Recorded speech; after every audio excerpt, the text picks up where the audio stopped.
বন্দরনগরী চট্টগ্রামে গত 15 বছরে পাহাড় ধসে প্রাণহানি ঘটেছে 300-রও বেশি। চট্টগ্রামে বৃষ্টি এলেই দেখা যায় প্রশাসনের ঘুম ভাঙে এবং তারা মাইকিং করে তখন পাহাড়ে যারা অবৈধ বসবাসকারী রয়েছে তাদেরকে সরে যেতে বলে।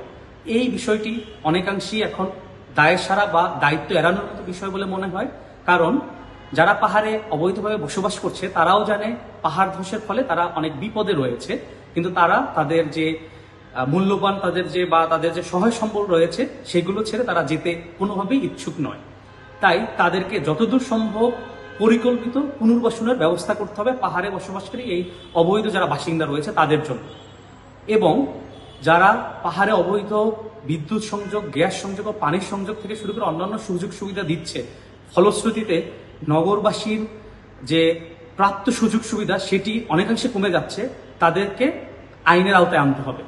অন্যদিকে পাহাড় সরকারি মালিকানাধীন চট্টগ্রামের যে পাহাড়গুলো রয়েছে এবং এগুলো চট্টগ্রামের প্রাকৃতিক সৌন্দর্য, সেগুলো কেটে অবৈধ বাড়ি করা কিংবা এই পাহাড় ধসের ফলে সেখানে প্রাণহানি ঘটা, এগুলোর জন্য যারা এগুলোর সাথে জড়িত রয়েছে তাদেরকে আইনের সর্বোচ্চ প্রয়োগ তাদের ক্ষেত্রে করতে হবে এবং তাদের সর্বোচ্চ শাস্তি দিতে হবে।